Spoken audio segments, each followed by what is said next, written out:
tardes a todas las personas que nos acompañan en esta sala, así como a quienes nos ven y escuchan a través de Zoom y Facebook. Para mí es un gusto compartir esta mesa inaugural con la doctora Abril Uzcanga Barradas, la maestra Livia Contreras Itzen, el maestro Humberto Rosas y el maestro Pablo Rodríguez Natarén. A continuación, le solicito a la doctora Abril Uzcanga Barradas nos dé unas palabras para dar esta mesa. Muchísimas gracias, muy buenas tardes ya a todos y todas. Es un placer sin duda para mí el estar aquí presente en esta mesa acompañada de queridos colegas, académicos, amigos, amigas. Es muy grato el poder estar aquí enfrente de ustedes para hacer esta inauguración del coloquio de teorías jurídicas críticas, moral e inclusión en el derecho, que se hospeda aquí en el instituto, en nuestro querido Instituto de Investigaciones Jurídicas. Agradecemos sin duda a las autoridades que nos han permitido realizar este evento, a la directora del Instituto de Investigaciones Jurídicas, a la doctora Mónica Contró, y así como también a todas las demás instituciones, participantes y autoridades que nos han permitido estar aquí. Yo particularmente, bueno, pues de parte de la Facultad de Derecho, del Seminario de Filosofía del Derecho y de nuestro director, el doctor Raúl Contreras Bustamante, pues estamos muy complacidos de poder participar como entidad en este gran evento. Quiero también saludar a todos los que nos pueden estar escuchando a través de las redes sociales, a través de Zoom. Muchísimas gracias a todos, profesores, profesoras, investigadores, alumnos y alumnas.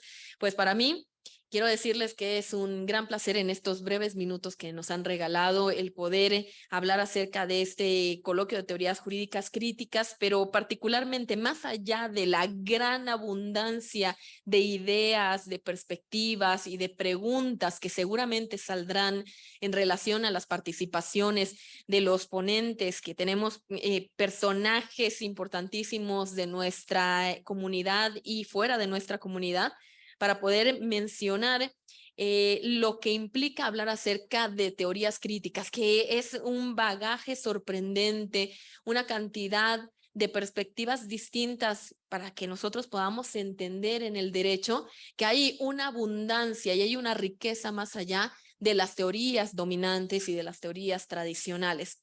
En ese sentido, yo creo que vale la pena mencionar que la organización de esto pues corre a cargo y prioritaria y mayoritariamente pues de los que se encuentran aquí en la mesa y de muchas personas más que han abonado para realizarlo. Es el caso, por supuesto, que agradezco al maestro Pablo, a la maestra Livia, al maestro Humberto y a la maestra Montserrat el tener pues todo la amabilidad primero de girar las invitaciones a nuestras instituciones, pero particularmente de poder organizar este tipo de eventos, ellos ya como académicos, pero que también en su momento como egresados de nuestras instituciones. Ahora, pues yo creo que más que nunca necesitamos analizar las diferentes perspectivas que nos van a dar la posibilidad de dar nuevas respuestas, pero particularmente yo desde la filosofía del derecho diría que nuevas preguntas también que abonarán a esta reflexión importante y profunda que todos necesitamos tener desde el derecho. Para ello, bueno, pues simplemente quisiera volver a agradecer a todos los que están siguiendo la transmisión y decirles a todos pues que seguramente van a disfrutar muchísimo este evento, el cual pues deseamos que tenga una muy larga vida, una muy larga trayectoria y particularmente una larga trascendencia en nuestra formación jurídica. Muchísimas gracias a todos y todas. Muchísimas gracias, doctora Abril Uzcanga. Por favor, doctor maestro Humberto Rosas Vargas, adelante. Muy buenas tardes a todos. Es un placer estar en casa. Agradecer sin duda la generosidad inmerecida y el acompañamiento incondicional, en primer lugar, del Instituto de Investigaciones Jurídicas, el centro de mayor prestigio de investigación jurídica en América Latina y de habla hispana. Por supuesto, agradecer al Seminario de Filosofía del Derecho, coordinado por la doctora Abril Uzcanga. Agradecer también al director de la facultad, el doctor Contreras Bustamante, y también agradecer a nuestras instituciones co-convocantes, la coordinación del posgrado en Derecho en nuestra universidad, también al CIALC y por supuesto a FIARDE. Es una fiesta epistémica, el Seminario de Teorías Jurídicas Críticas, ahora en su versión de coloquio, en su tercera edición, es un espacio de apertura dialógica, una celebración para entender al derecho en su pluralidad, en clave universal y en clave dialógica. Y nada, sean todos bienvenidos y por supuesto agradecemos el especial acompañamiento y el seguimiento puntual de nuestros amigos en redes sociales. Muchas gracias a todos. Muchas gracias, maestro Humberto. Livia, adelante, por favor. Hola, ¿qué tal? Buenas tardes. Bueno, pues de nueva cuenta reiterarles la bienvenida a todas las personas que nos acompañan, tanto de manera presencial como virtualmente. Siempre es un gusto tener la oportunidad de compartir, de discutir y de repensar colectivamente. La teoría crítica originalmente se definió en oposición a la teoría tradicional. Sin embargo, como comentaba la doctora Abril Uzcanga, más allá del marxismo, de la Escuela de Frankfurt, actualmente las teorías jurídicas críticas hacen referencia a un concepto general que incluye una variedad de proyectos transformadores sobre el legado tradicional del derecho. Por ello, en este coloquio hemos organizado diferentes mesas sobre temas variados que incluyen desde las teorías de la justicia y el buen vivir, hasta tópicos relacionados con la filosofía del derecho y la moral, incluso sobre teorías de la justificación, teorías jurídicas contemporáneas, etcétera. Pero especialmente celebro que se le brinde la importancia que merece a ciertos temas, por ejemplo, la discapacidad y la inclusión, o bien la reflexión que se hace, muchas veces se comenta que está de moda, sobre los derechos de las mujeres y su relación con las aportaciones de los feminismos disidentes. Si bien la crítica feminista ha considerado al derecho como una institución eminentemente patriarcal, se suman las reflexiones de ciertos feminismos periféricos, por ejemplo, me refiero al feminismo islámico, el cual se convierte en una opción para intentar salir de estas aproximaciones occidentalocéntricas. Hola, ¿qué tal? Buenas tardes. Pues también para abonar los agradecimientos a la doctora Mónica Contró del Instituto de Investigaciones Jurídicas, en específico al doctor Jaime Cárdenas, que es el investigador que nos abrió las puertas para que se realizara esta tercera edición de este coloquio de teorías jurídicas críticas, a los otros convocantes, a las otras instituciones, la Facultad de Derecho del UNAM, a cargo del doctor Raúl Contreras Bustamante, con la participación también, como ya mencionaron los compañeros, de la doctora Abril, que es directora del Seminario de Filosofía del Derecho de la Facultad. Muchas gracias por abrirnos también las puertas y ser co-convocante de esta tercera edición. A las autoridades de la Facultad de Derecho, y del posgrado también, que son convocantes, y finalmente al Centro de Investigaciones sobre América Latina y el Caribe, el CIAL, el cual también forma parte del grupo de instituciones convocantes en este tercer coloquio de teorías jurídicas críticas. Aquí, a nombre y en representación del doctor Jaime Cárdenas, me gustaría expresar simplemente que las teorías jurídicas críticas son un conjunto de enfoques o diversos enfoques que sirven para denunciar los mecanismos de control, de poder, y para hacerlos evidentes, para hacer una mejor sociedad y que el derecho se vaya perfeccionando. En ese sentido, es muy difícil de hablar de teoría como un conjunto articulado, sistematizado, con un marco teórico epistemológico muy desarrollado, pero principalmente sirven como de apoyo y dar herramientas que guíen para mejorar las instituciones. En este sentido, este coloquio busca pues aportar una pequeña parte de propuestas y denuncias contra estos mecanismos que poco a poco se van mejorando. Entonces, por eso, a lo largo de estas sesiones encontraremos diferentes enfoques que nos sirvan para seguir aportando propuestas de solución a los problemas que se presentan en la actualidad en el derecho. Muchas gracias. Doctor Jaime Cárdenas, ¿nos podría dar unas palabras de inauguración? Estas reflexiones van a ser muy importantes en el curso de nuestro seminario, en nuestro congreso, y bueno, tendremos debates interesantes a profundidad, creo que empezando con el de la primera mesa, ¿no? Y en las 4 sesiones, pues abordaremos distintos puntos contemporáneos relacionados con la filosofía del derecho desde una perspectiva crítica, en donde se proponen concepciones o se propondrán concepciones alternativas para entender la filosofía, la teoría y también la dogmática jurídica. Entonces, muchas felicidades a todos. Es un honor formar parte de este equipo, de este grupo. Muy amables. Muchas gracias. El coloquio Teorías Jurídicas Críticas es la suma de esfuerzos coordinados de varias instituciones, como lo es el Instituto de Investigaciones Jurídicas, la Facultad de Derecho, en especial el Seminario de Filosofía del Derecho, el Centro de Investigaciones sobre América Latina y el Caribe, IFIARDE. Durante 4 días, 18, 20, 25 y 27 de abril, diversos ponentes nos presentarán conferencias que son muestra de la realidad jurídica y social que nuestro país y región nos demanda. Como ya lo dijo el maestro Humberto Rosas Vargas, es una fiesta epistémica. Este evento no sería posible sin el apoyo y el cobijo invaluable del Instituto de Investigaciones Jurídicas. Nuestro agradecimiento especial a su directora, la doctora Mónica González Contró, y sin la logística de la licenciada María Elena Hernández González.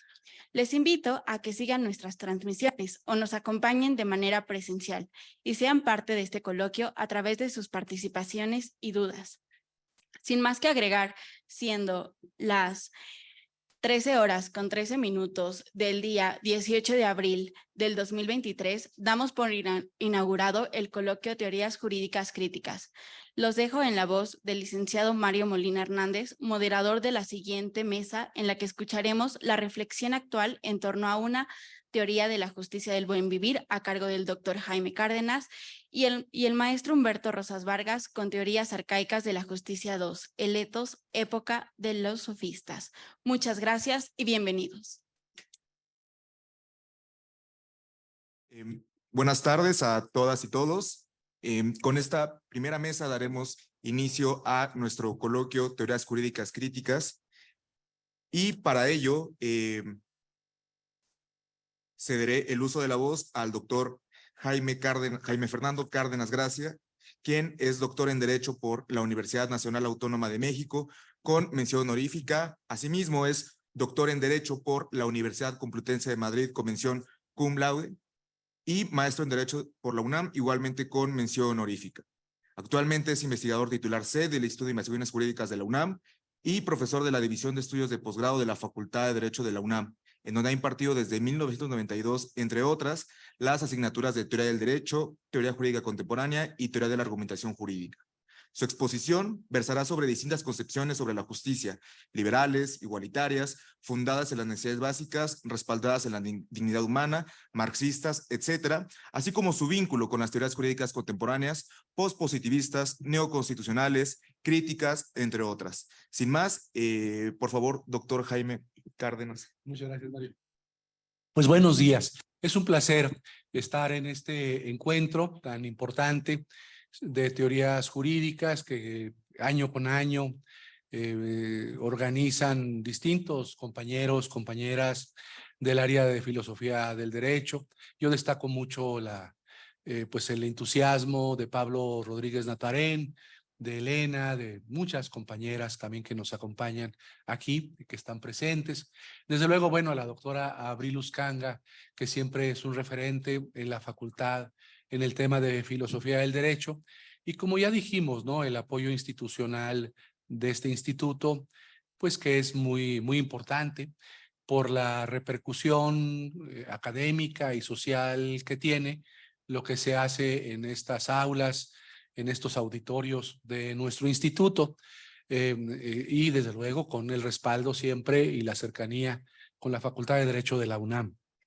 Bueno, como se dijo aquí, voy a exponer de una manera que voy a tratar de hacerlo, pues trataré de hacerlo pedagógicamente, a ver si lo logro, una reflexión sobre distintas teorías de la justicia y cómo estas teorías de la justicia tienen un vínculo, un impacto, una relación con las teorías del derecho, con las tendencias jurídicas contemporáneas y también hasta con la dogmática jurídica, la llamada ciencia del derecho.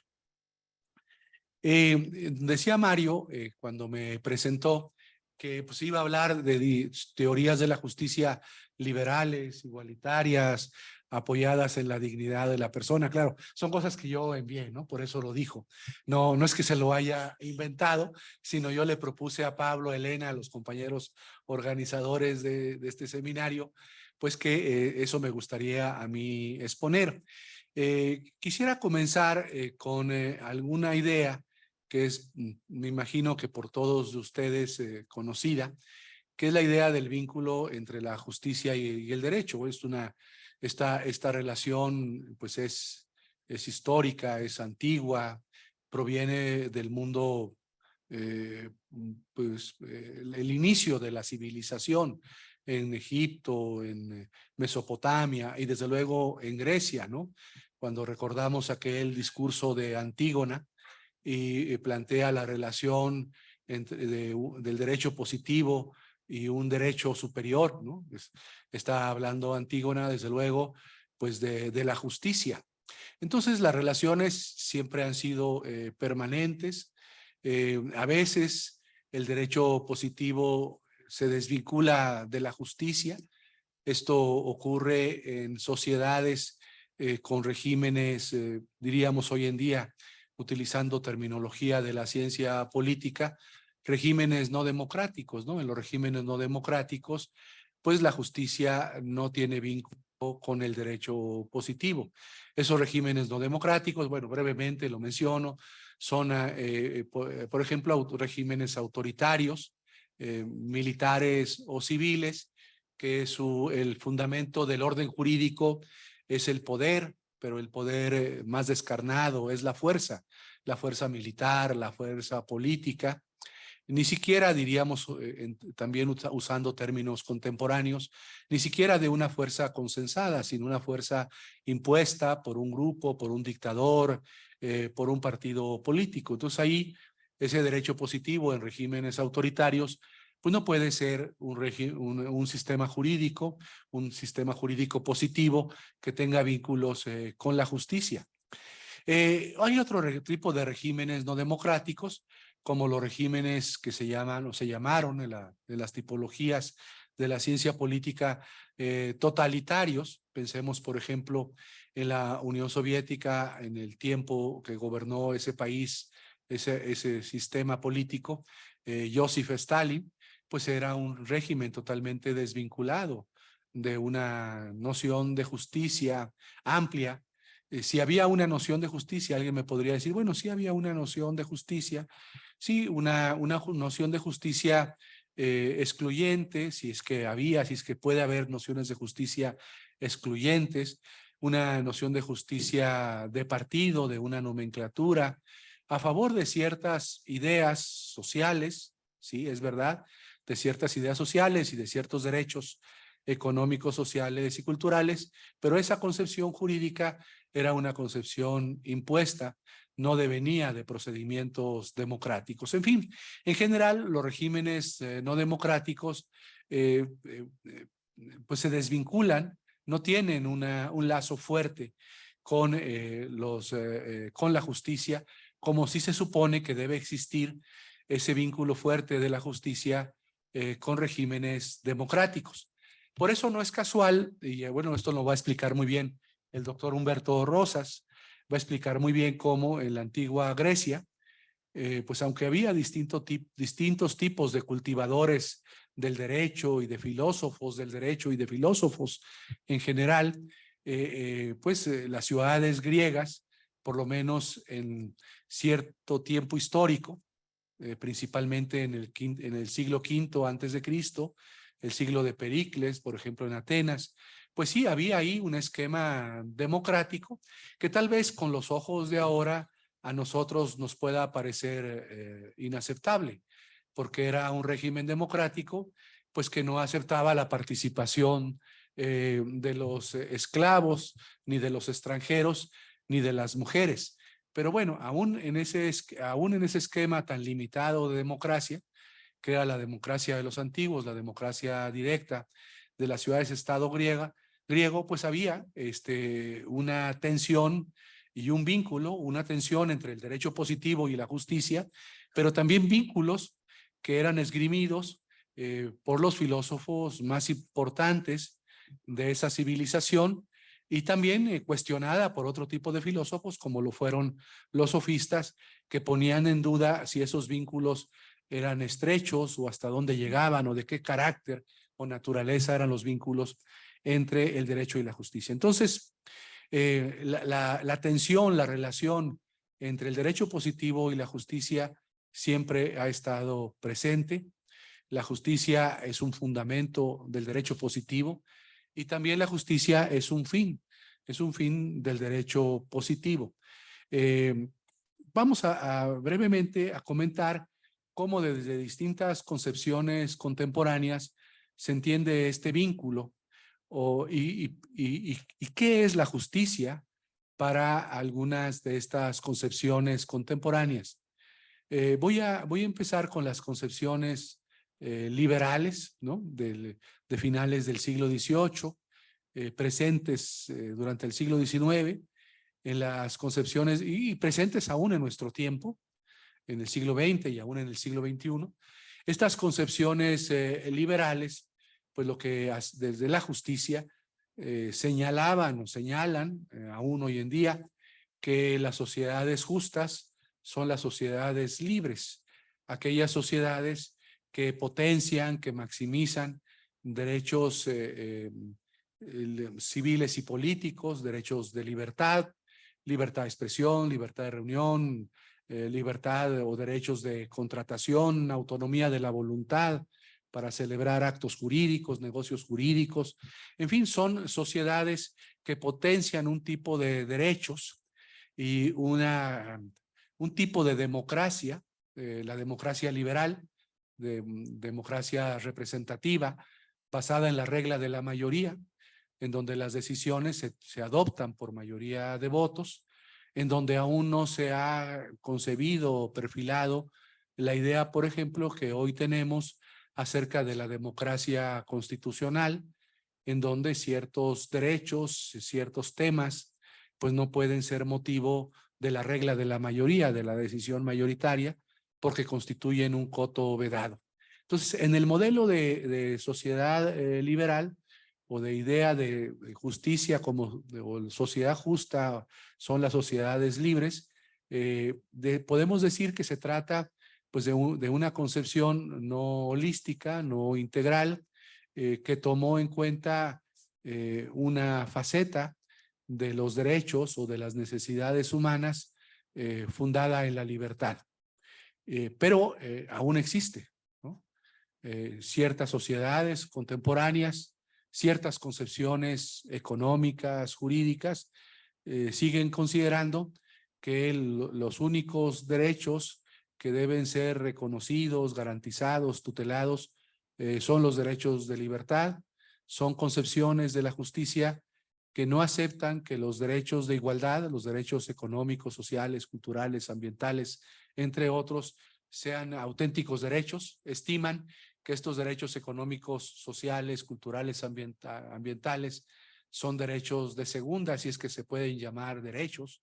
Hay autores, como ustedes saben, dentro de las llamadas corrientes, bueno, no quiero aquí tampoco comentar cosas polémicas, pero en ciertas corrientes liberales o neoliberales, en autores como Friedrich Hayek, como von Mises, como Milton Friedman, pues los derechos económicos, sociales, culturales y ambientales no son derechos, ni siquiera derechos de segunda, no son auténticos derechos. Los únicos derechos que fundamentan el orden jurídico y a las sociedades, según esas concepciones liberales o neoliberales extremas, son los derechos de libertad.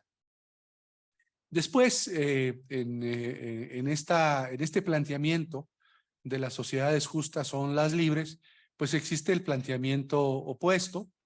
El planteamiento opuesto nos dice que las sociedades justas son las sociedades igualitarias.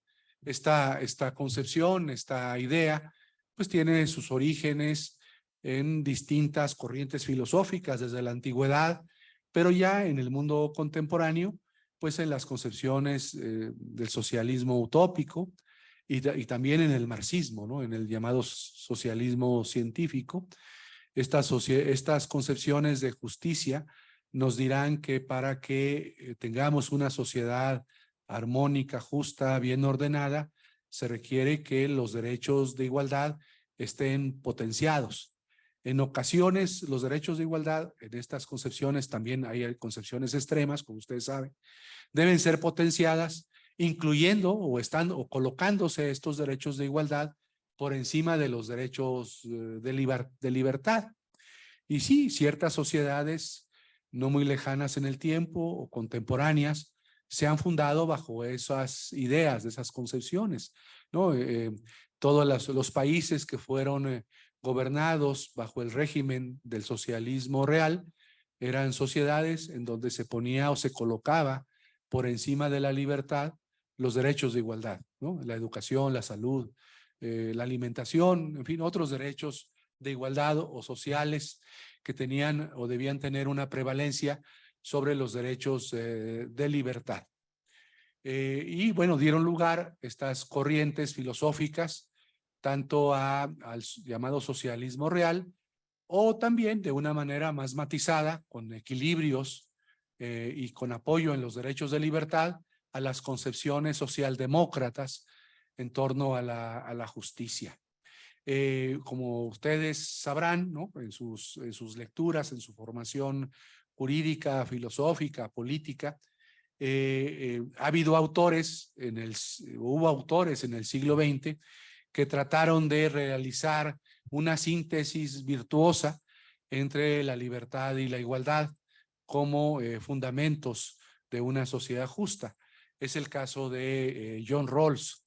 John Rawls, en su famosa obra A Theory of Justice, una teoría de la justicia, lo que hace es establecer una relación que él pretende que sea armónica entre los derechos de libertad o principios de libertad y principios de igualdad para propiciar sociedades justas que deberían tener, según Rawls, estos dos componentes, los derechos de libertad y los derechos de igualdad.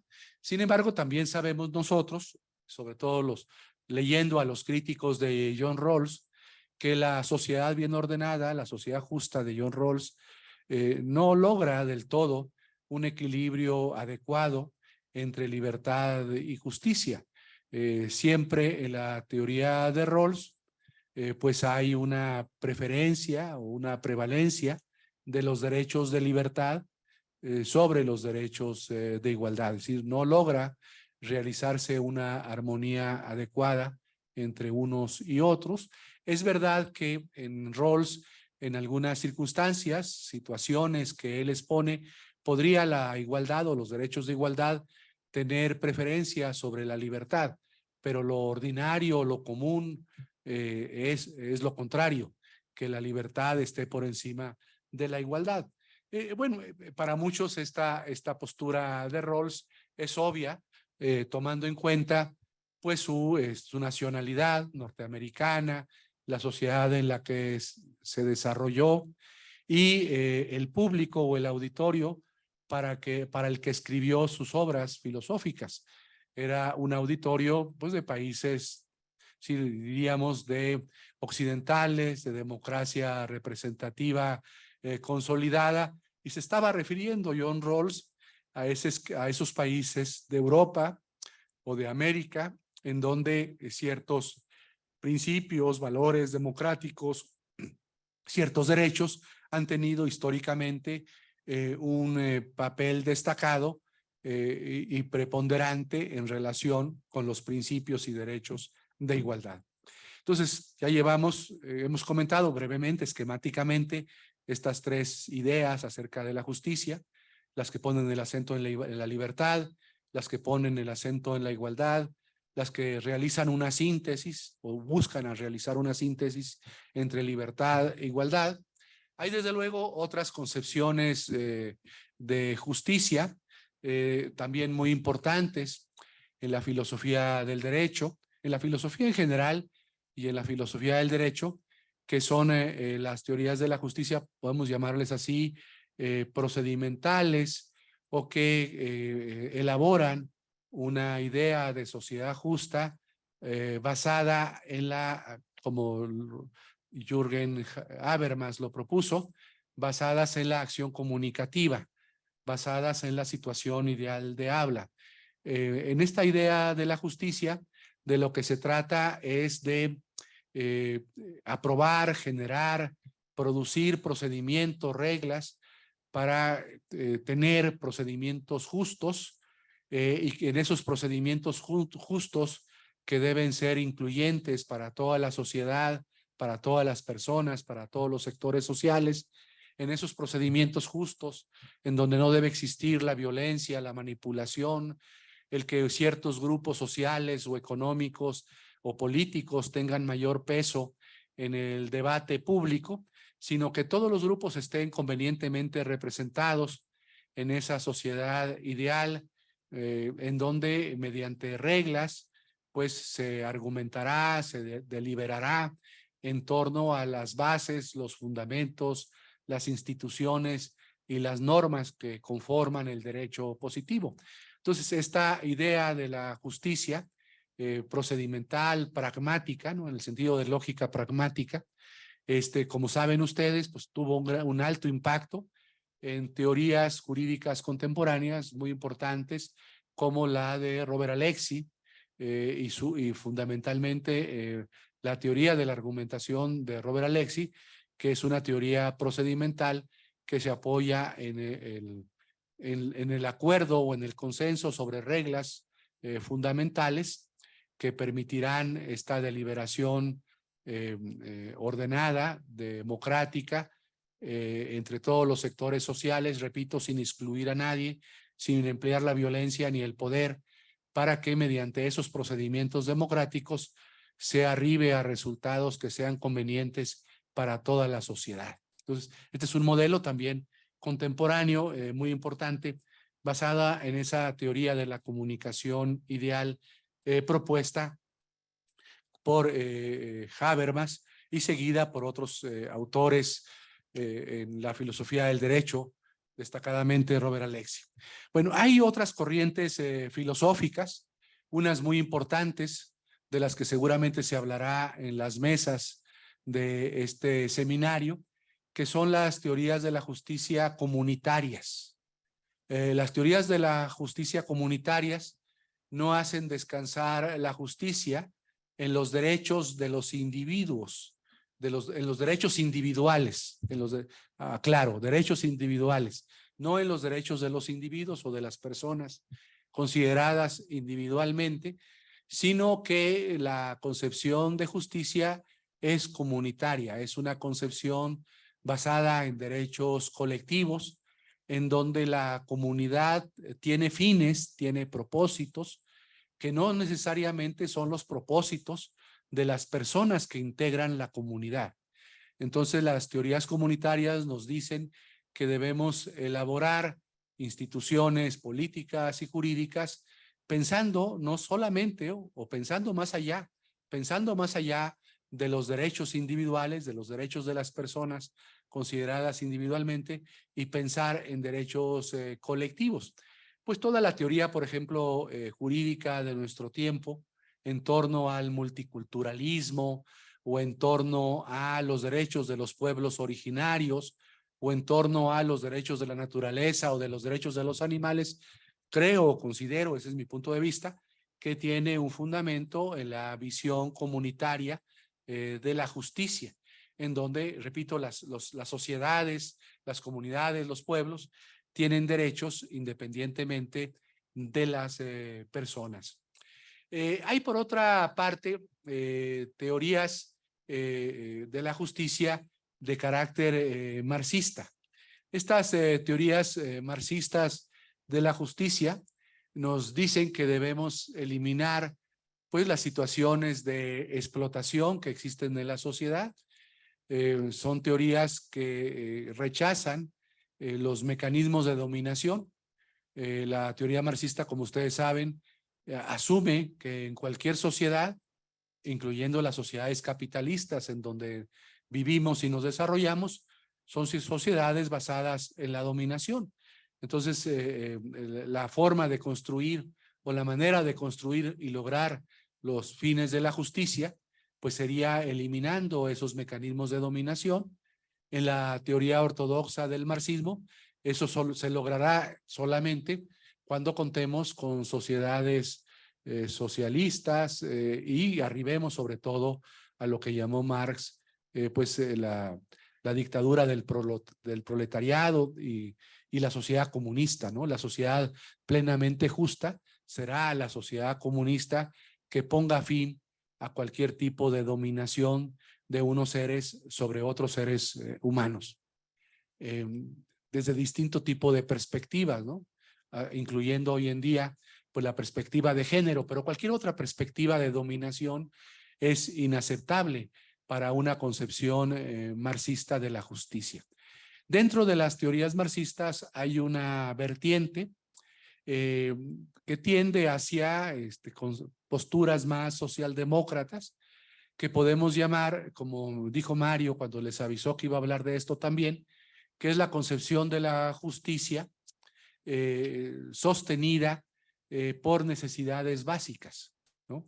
En esta idea de las necesidades básicas, lo que nos tenemos que preguntar pues es cuáles son las necesidades básicas de los seres humanos. Desde luego entraríamos a un debate, porque tal vez para lo que para mí podría ser considerado básico, seguramente para ustedes no es considerado o no sería considerada una necesidad básica. Pero en esta idea de las necesidades básicas es por ejemplo la propuesta que hizo hace algunas décadas una profesora húngara, Agnes Heller, que ella decía que pues había que establecer esas necesidades básicas mediante algún tipo de consenso social o comunitario, y una vez que determinemos cuáles son las necesidades básicas, tenemos que crear el orden jurídico, las instituciones que satisfagan plenamente las necesidades básicas. Parece que tiene cierto parecido con la teoría de los derechos humanos, pero no lo es, ¿no? O por lo menos no lo es en un sentido. La teoría dominante de los derechos humanos en Occidente es la teoría basada en la dignidad humana. Tenemos derechos humanos en tanto que tenemos una dignidad. Todos los seres humanos tenemos una dignidad humana. La teoría de las necesidades básicas no es que no acepte, pero no toma en cuenta la idea de la dignidad humana como fundamento de los derechos, sino el fundamento de los derechos estaría en la determinación, en el señalamiento, de cuáles son esas necesidades básicas que podrían fundamentar una sociedad justa, bien ordenada. Y luego, finalmente, sin ser desde luego la última concepción, tendría que hablar de las teorías anarquistas. Las teorías anarquistas de la justicia rechazan observan como un elemento que impide la justicia, un elemento que está presente en cualquier sociedad, que es el poder político, el poder económico, el poder jurídico. Entonces tenemos que construir sociedades auténticamente justas. Pero esto, para lograrlo, voy a decir aquí un eslogan, es el título de un libro de un profesor, no sé si lo conocen, John Holloway, que John Holloway dice, hay que cambiar el mundo sin tomar el poder. Es el rechazo anarquista totalmente a cualquier mecanismo de poder en la sociedad. Repito, cualquier tipo de poder económico, político, jurídico. Entonces, bueno, una vez que brevemente he hecho este recorrido por algunas teorías de la justicia, déjenme ver cómo estas teorías de la justicia impactan en concepciones filosóficas, en el derecho y desde luego también en lo que llamamos la dogmática jurídica. Es obvio que las teorías de la justicia liberal del siglo XVIII, del siglo XIX, pues produjeron un tipo de teoría del derecho, centrada fundamentalmente en los derechos de libertad, en el principio de legalidad, en el principio de división de poderes. Las teorías de la justicia que se fundan en principios igualitarios, en el principios de igualdad, pues dieron lugar a lo que se llamó en el siglo XX el Estado social y democrático de derecho, que esto tuvo muchas derivaciones jurídicas. Por ejemplo, el incremento del poder del área administrativa, del ejecutivo, en relación con el legislativo y el judicial, porque el poder ejecutivo era el que garantizaba o maximizaba o reconocía y hacía eficaces o posibilitaba los derechos económicos, sociales, culturales y ambientales. Y hoy en día, con la idea de que el fundamento de las sociedades justas reside en la dignidad humana y que la dignidad humana también es el fundamento de los derechos fundamentales, pues esto, como ustedes saben, ha dado lugar a las llamadas teorías del Estado constitucional y democrático del derecho, a las teorías neoconstitucionalistas o las teorías pospositivistas. Está bien, aceptamos que algo es derecho, siempre y cuando, además de haber sido creado positivamente por un órgano competente mediante un procedimiento jurídico, eso que llamamos derecho que hemos creado, pues garantice, respete, sea coincidente, sea consecuente con la dignidad humana. Si no es consecuente con la dignidad humana, es decir, con los derechos humanos, eso no es derecho, ¿no? ¿Qué es lo que estamos viviendo en nuestras sociedades? Lo vivimos en México, lo vivimos en Europa, en los Estados Unidos. Es una idea que está presente en la Suprema Corte de nuestro país. Por poner un ejemplo, ¿no?, que tal vez ilustre muy bien cómo este peso de la dignidad humana y de los derechos se sobrepone al orden jurídico positivo. El ejemplo que voy a poner, bueno, no quiero escandalizar, ¿no?, y podemos polemizar en las preguntas y respuestas, es el del plan B. Vean el plan B, ¿no? ¿El plan B qué es? Bueno, es una reforma legal secundaria en materia electoral. ¿Y qué dice el orden jurídico positivo? Me voy a referir solamente a la Constitución y al artículo 105 de la Constitución en su fracción primera y a la ley reglamentaria del artículo 105 de la Constitución. Y vean cómo ahí el derecho positivo quedó supeditado, quedó subordinado, por lo menos en la suspensión provisional que dictó el ministro Lainez Potisek, quedó supeditado a la dignidad humana y a la idea de los derechos. A ver, para que quede clara la idea. ¿Qué señala el artículo 105 de la Constitución? El artículo 105, como ustedes saben, se refiere a las controversias constitucionales y a las acciones de inconstitucionalidad. La fracción primera es la que regula o la que establece las bases de la controversia constitucional. El artículo 105 dice que en respecto a controversias constitucionales, estas no proceden en materia electoral. El ministro Lainez Potisek admitió a trámite una controversia constitucional en materia electoral. Y el artículo 105 dice, no procede la controversia constitucional en materia electoral. Pero no solamente admitió la controversia constitucional en materia electoral el ministro Lainez Potisek, cuando expresamente la Constitución lo prohíbe, sino que la ley reglamentaria de ese artículo 105, la ley que regula los procedimientos para las controversias y las acciones, pues esa ley, creo que es el artículo 14 de la ley, dice que en materia de controversias constitucionales no cabe la suspensión de la ley. Y luego van ustedes a las acciones de inconstitucionalidad, al artículo 64 de esa ley reglamentaria, creo que es el párrafo 3 del 64. Puedo tener un error, ¿no? Verifíquenlo, ¿no?, y me corrigen qué artículo es.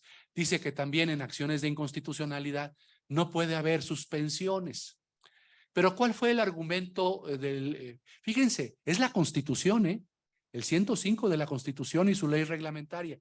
Y el ministro Lainez Potisek puso por encima, bueno, es la expresión que yo empleo, la dignidad humana, la protección de los derechos, en esta concepción fuerte del Estado constitucional y democrático de derecho, del neoconstitucionalismo o de alguna versión de neopositivismo, por encima de lo previsto expresamente en la norma más importante del sistema jurídico mexicano y en la ley, una de las leyes más importantes del sistema jurídico mexicano que regula los procedimientos para atender estas controversias y estas acciones constitucionales. Entonces vean ustedes cómo las concepciones de justicia, si se basan en la dignidad, si se basan en la igualdad o en la libertad, en las necesidades básicas, en los procedimientos democráticos, como propone Habermas o Robert Alexy, o en una teoría anarquista,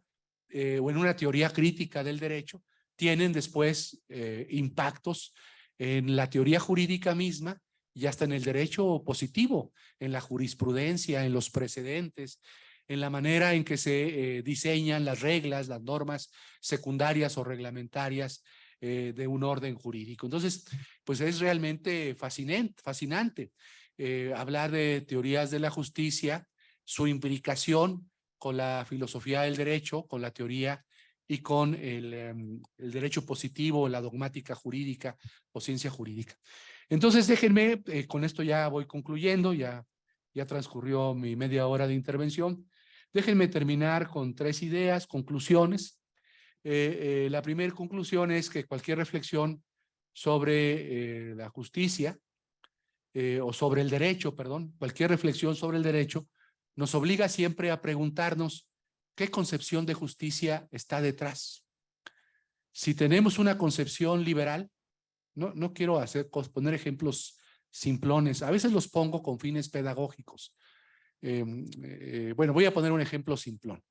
No es lo mismo, para que ustedes comprendan claramente lo que estoy diciendo, estudiar en la UNAM Derecho que estudiar, por ejemplo, en la Universidad Panamericana.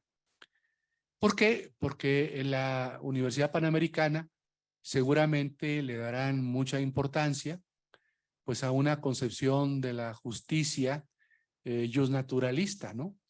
Basada pues en un justnaturalismo hasta tomista, en una ley divina, en una ley eterna, que después tiene un vínculo con la dignidad humana.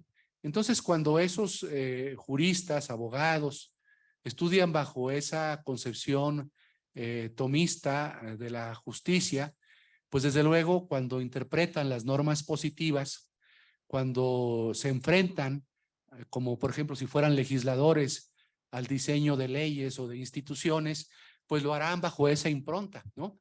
Para ellos no hay nada más importante que salvaguardar la dignidad humana y salvaguardar una idea de justicia trascendental, divina, ¿no? Como hace unos días, creo, venía oyendo en el radio, venía muy angustiado por llegar tarde, venía de Aragón, como les dije, y un discurso del Papa Francisco, y eso que es un Papa liberal, a unos jóvenes, y les dice, el aborto es un homicidio, es un crimen. Bueno, pues allí hay una idea muy fuerte en torno a la dignidad humana, o una concepción de la dignidad humana que tiene un origen justnaturalista, en la ley eterna, en la ley divina, según una cierta concepción religiosa de la dignidad humana. Y si, por ejemplo, ustedes son estudiantes, bueno, así eran en mi época, los que estudiaban Derecho en la Universidad Metropolitana, tenían una fuerte impronta social. Entonces ellos, por ejemplo, cuando pensaban o piensan temas de derechos humanos o fundamentales, pues están pensando en los derechos de igualdad, en los derechos de los trabajadores, en los derechos de las comunidades agrarias, ¿no? Pero en cambio, si ustedes van a la Coparmex y hablan de derechos humanos, el empresario va a estar teniendo una concepción de derechos humanos, pues está pensando en la libre contratación, no está pensando en los derechos laborales, no está pensando en el derecho de huelga, sino está pensando en un orden jurídico que respalde pues sus intereses, sus empresas, no en un orden jurídico que esté a favor de los excluidos o de los sectores más débiles de la sociedad. Entonces, las concepciones de la justicia impactan en todo el orden jurídico, en la filosofía y en la teoría del derecho. Y bueno, otra reflexión final que aquí escribí en la mañana cuando preparé mi exposición para el día de hoy, agregué aquí por escrito. Hoy en día existe un modelo jurídico que requiere un profundo debate. Me estoy refiriendo a esto que les mencioné brevemente de la democracia constitucional. Este es el modelo jurídico de nuestro tiempo. Este modelo jurídico, no es que lo rechacemos, no estoy proponiendo que lo rechacemos, sino que lo debatamos. ¿Por qué? Porque este modelo jurídico de la democracia constitucional contiene un elemento muy interesante, que es el elemento ¿cuál es el elemento? En una democracia, pues todo se vota, ¿no? Y las decisiones se toman por mayoría de votos. En la democracia tradicional representativa, la mayoría de votos o la regla de la mayoría es la que determina las decisiones públicas. Pero en la democracia constitucional no. En la democracia constitucional hay muchos temas que se someten a voto, a la regla de la mayoría, pero hay materias que están vedadas a la regla de la mayoría, el llamado coto vedado, los derechos humanos, las cartas de triunfo, el ámbito de lo no decidible, como dice Ferraioli. Entonces, la pregunta es, ¿deben existir, con esto termino, ¿no? Es para polemizar, ¿deben existir cotos vedados o no? Porque sí, ¿por qué no? O todo debiera estar sometido a la deliberación desde diversas concepciones de la justicia. Muchas gracias. Bueno, muchas gracias, doctor Jaime Cárdenas. Y dado que este coloquio está pensado como un espacio para el debate, para el intercambio de ideas, pues cederíamos el uso de la voz a alguien, a alguna persona asistente al día de hoy a nuestro auditorio. Sí, por ahí. Bueno, muchas felicidades al doctor Jaime Cárdenas, siempre es un gusto escucharle. Y bueno, mi pregunta, son dos preguntas las que me surgen de su disertación. La primera tiene que ver con una palabra que escuché 2 veces o 3 mencionada en su exposición, que es esta noción de neoconstitucionalismo. ¿Qué es el neoconstitucionalismo? Y no es una pregunta inocente la hago ya habiendo leído este capítulo que Manuel Atienza le dedica en su libro de Filosofía del Derecho y Transformación Social a este punto. Entonces, me gustaría conocer su posición frente a esta teoría o esta noción que Atienza de plano derriba en este capítulo. Y la segunda es ya aterrizando o tratando un poco de aterrizar esta disertación académica que acabamos de escuchar a un contexto presente. Realmente estamos alejándonos con base en las políticas que se han implementado últimamente en México, realmente estamos alejándonos de una noción de justicia liberal o neoliberal, o solamente es una especie de simulación, ¿no? Esas serían mis 2 preguntas para el doctor Cárdenas Gracia. Muchas gracias. Buenas tardes, muchas gracias. Alejandro Ramírez. Doctor, brillante disertación como siempre, y nada más preguntar y más o menos de la mano del compañero anterior, saber si es preferible, al menos aquí en México, esta tendencia todavía del neoconstitucionalismo o esta tendencia también actual en las democracias latinoamericanas del llamado constitucionalismo transformador y que nos encaminan hacia un ius común constitucional, ¿no? ¿Sería cuánto? Muchísimas gracias. Gracias. Doctor, como catedrático, ¿cómo enfrenta usted ante sus alumnos la desilusión o la frustración que a veces tienen frente a las decisiones jurisdiccionales, explicándoles que hay que atenerse a un procedimiento rígido que no admite elasticidad alguna en cuanto a términos, plazos, reglas, y cómo se los explica a la luz de la teoría de la justicia procedimental y de la obra de Niklas Luhmann, por favor? Gracias. Adelante. Sí, bueno, son preguntas muy complejas, ¿no? Pero bueno, primero, compañero, ¿cómo te llamas? Jorge, la primera comentario, observación de Jorge. Sí, Jorge, bueno, ya se fue la maestra Abril. Ella te daría una respuesta muy clara a lo que tú me preguntaste. Yo trataré, ¿no?, sin aproximarme a Abril, de dar una respuesta. Sí, el neoconstitucionalismo está pues en decadencia, tal vez como se planteó por parte de algunos autores, sobre todo latinoamericanos, ¿no? y está como sabemos, rechazado, no muy bien visto, ¿no? Lo que tenemos ahora, son distintas posturas sobre el neopositivismo. Yo cuando hablaba de neopositivismo o neoconstitucionalismo, estaba pensando como una vertiente, como una expresión de las corrientes neopositivistas. Ahora, si me preguntas, ¿y qué diferencia hay entre neoconstitucionalismo y neopositivismo? Bueno, diríamos que en el neoconstitucionalismo, el esfuerzo teórico, jurídico, está centrado en la Constitución, en los tratados, a veces prescindiendo del orden jurídico secundario y de otras fuentes del derecho.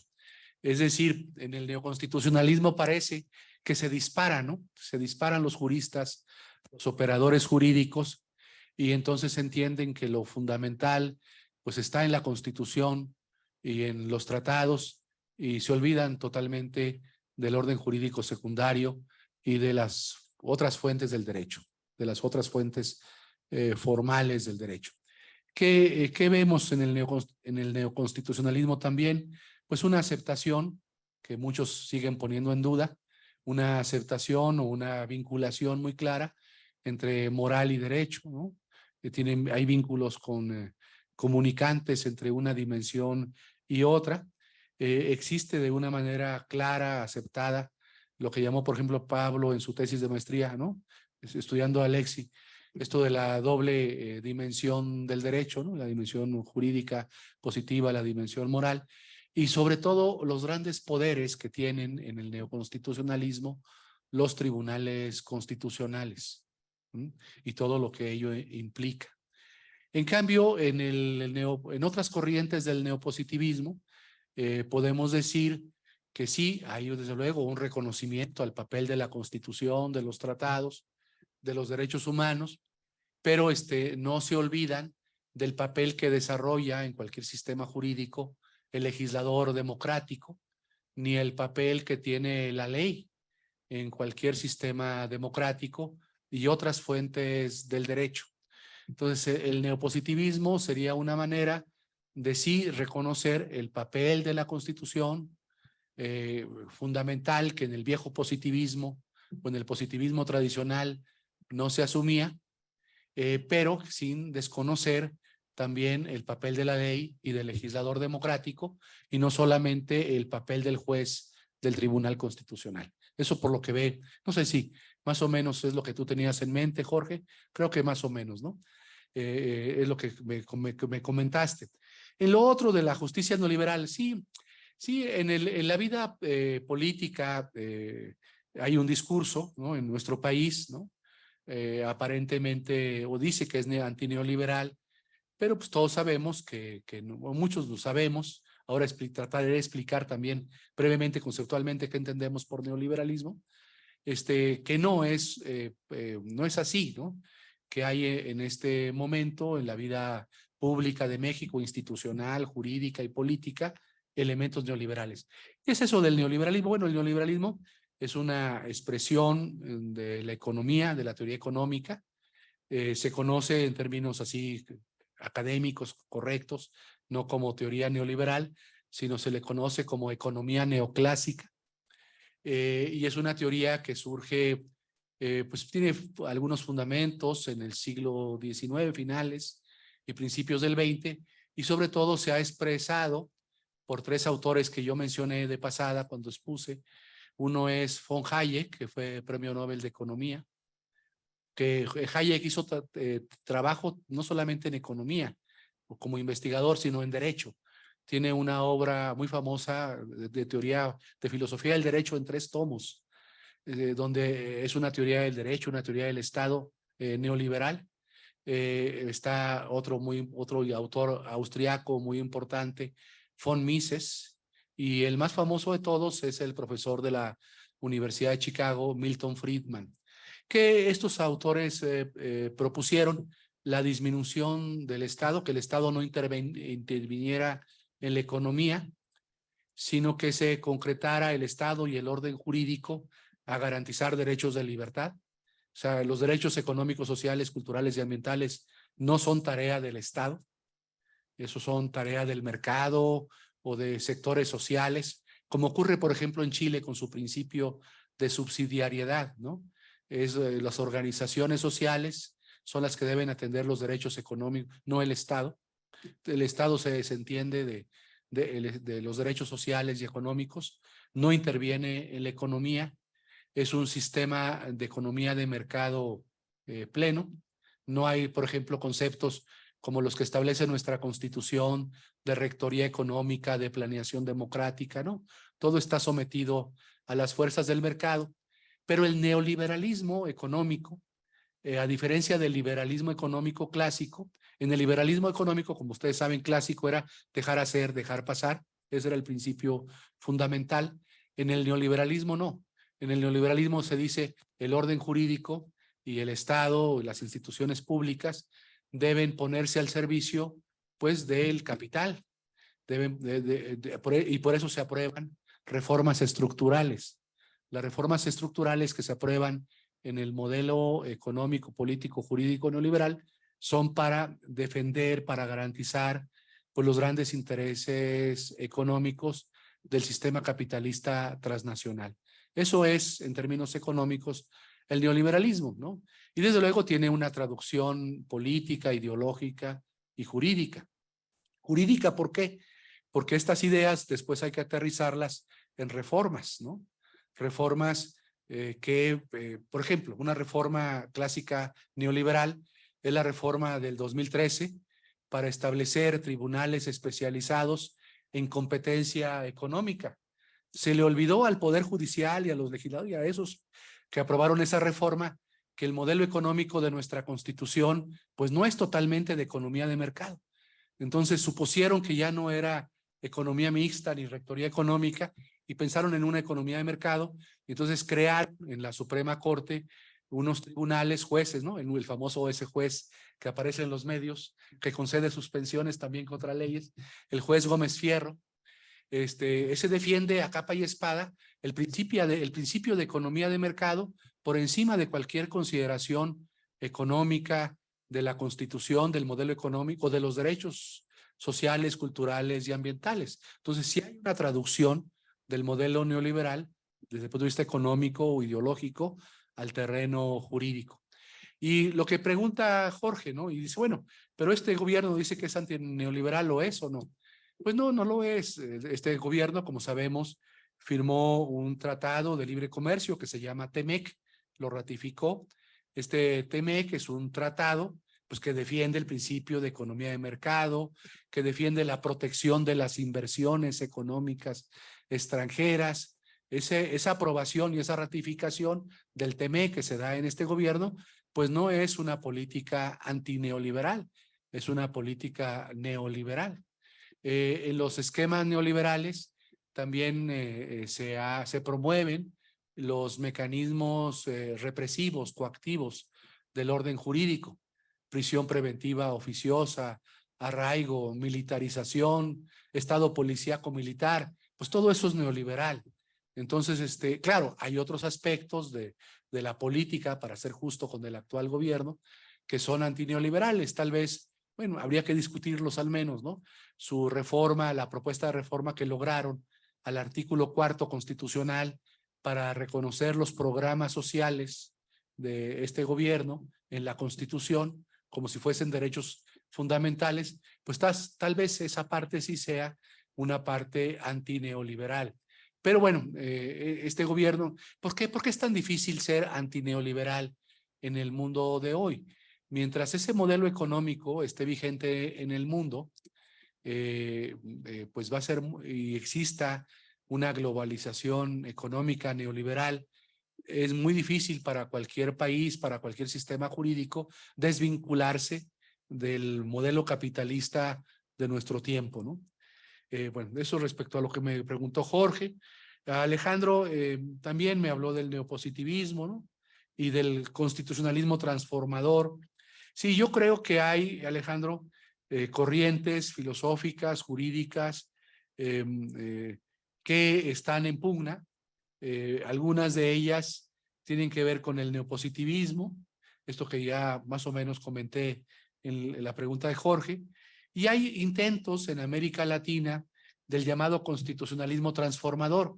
A esto popularmente sí saben cómo se le llama, ¿no? Se le llama populismo.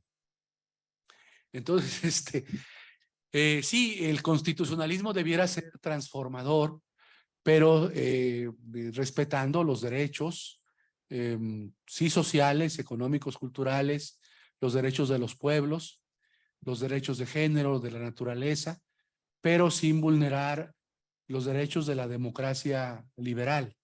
Entonces, muchas veces el constitucionalismo transformador, como ha ocurrido en su aplicación en América Latina, pues ha tratado de implementar una agenda social, de justicia social muy importante, pero desconociendo o limitando ciertos derechos de libertad, como el debido proceso o tantos derechos de seguridad jurídica vinculados a los derechos de libertad para realizar una política transformadora.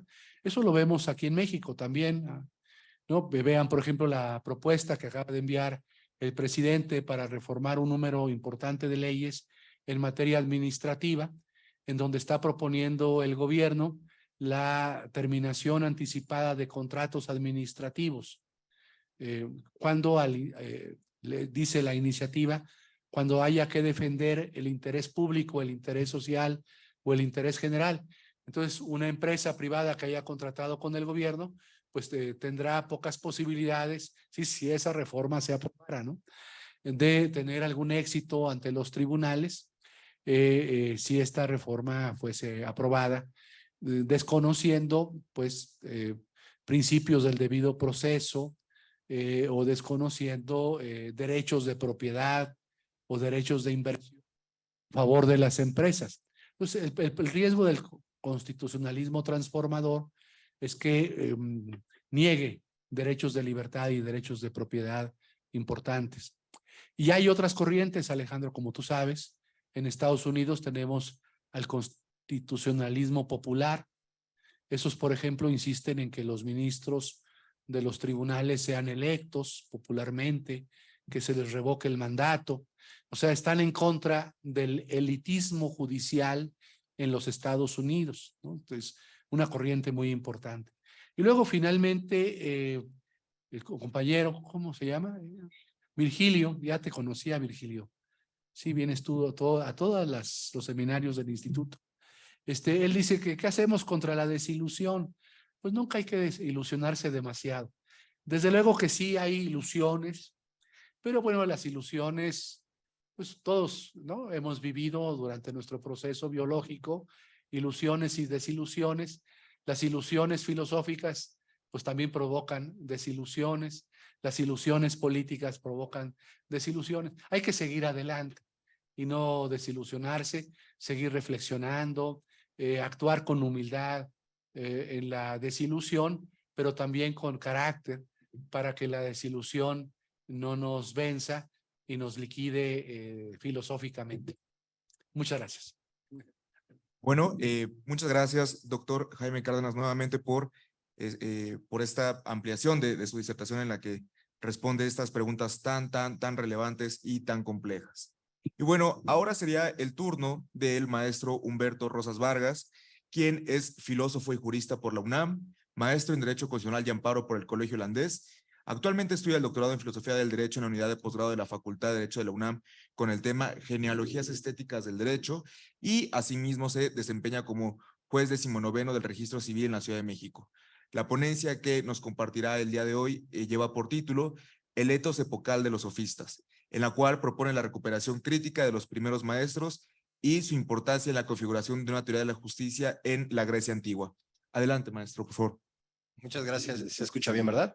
Bueno, primero que nada quisiera empezar ejemplificando lo que es este espacio, Virgilio. Es un espacio dialógico, de reflexión, de apertura. Fíjate que estaba en tiempo real con el WhatsApp para responder un poquito a tu pregunta. Te voy a recomendar un libro de un querido amigo que se acaba de titular como doctor en Derecho en la Universidad Iberoamericana, el doctor Cuauhtémoc Roda Luna, un amigo de hace más de 20 años. y su título de tesis es Los derechos humanos en la evolución del derecho de la sociedad mundial, una aproximación lumaniana, ¿no? Es decir, lo que a veces soñamos, otros ya lo están haciendo realidad.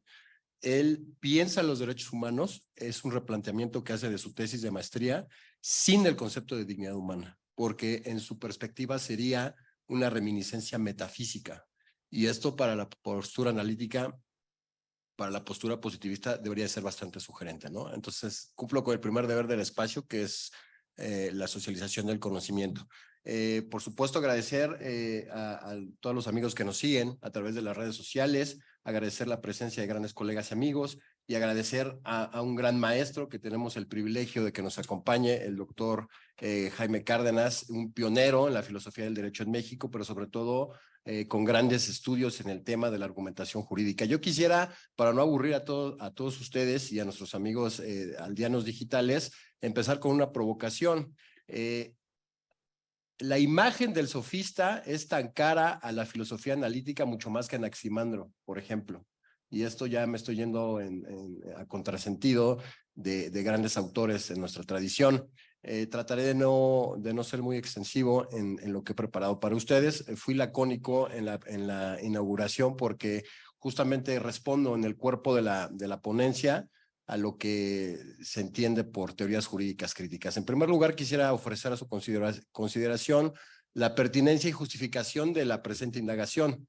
En versiones previas del Congreso Internacional FIARDE, en sus seminarios y coloquios, se han estudiado las categorías ontoepistémicas que permiten hablar de una teoría presocrática de la justicia, vigente y pertinente por muchas de las razones que expresó el doctor Jaime Cárdenas, vigente y pertinente incluso para nuestra reflexión epocal. Así se ha explicitado el sentido jus filosófico de términos como arge, physis, poiesis, temis, dique, episteme y aletheia, con una aproximación dialógica incluyente en clave universal. Es pertinente mencionar que de los primeros maestros se tiene un registro distorsionado atribuido a cierta lectura platónica de la sofística, según la cual esta es filosofía en crisis o, en el mejor de los casos, filosofía en apariencia. Imagen recusable por imprecisa y por contravenir el sentido primigenio de la palabra inicial. Es decir, de esto va la presente ponencia. Y después quisiera compartir con ustedes una reflexión peregrina en torno a una breve explicación del término teorías jurídicas críticas. ¿Qué es lo que nos tiene juntos, reunidos en este espacio de apertura y de generosidad del instituto?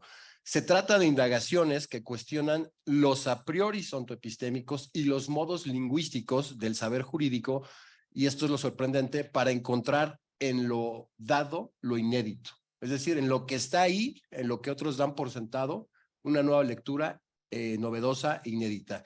Y lo que aparece como donación en el discurso y las prácticas jurídicas es precisamente lo políticamente instituido y lo normativo instaurado.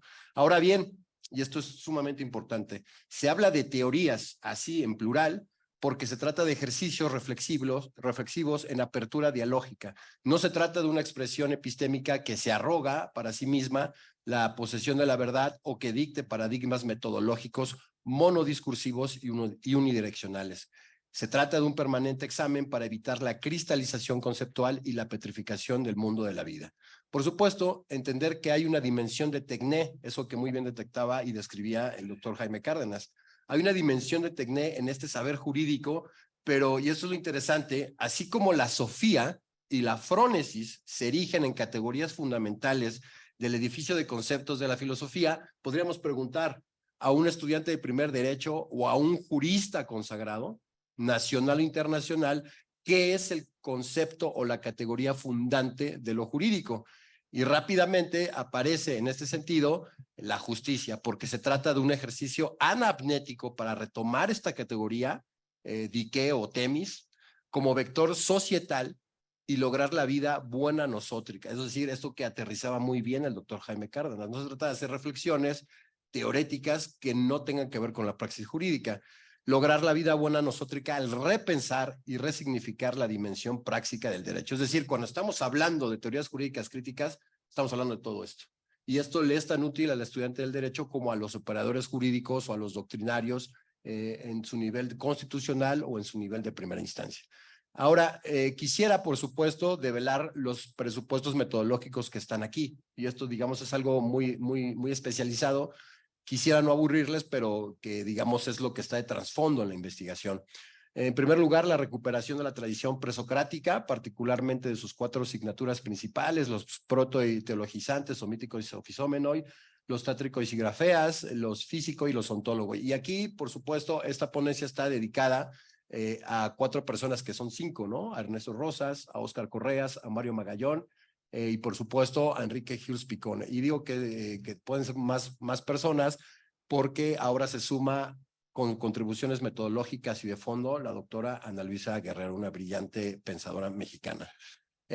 Estas 4 categorías, con todos los atributos epistémicos y la radicalidad filosófica que la distinguen, y eso es importantísimo, y esto lo dice Aristóteles, o lo dice Heidegger, como ta meta, ta física, ¿no? La filosofía primera. Como segundo presupuesto, la recuperación de las plataformas filosóficas que se prefiguran en el pensamiento inicial de la presocrática.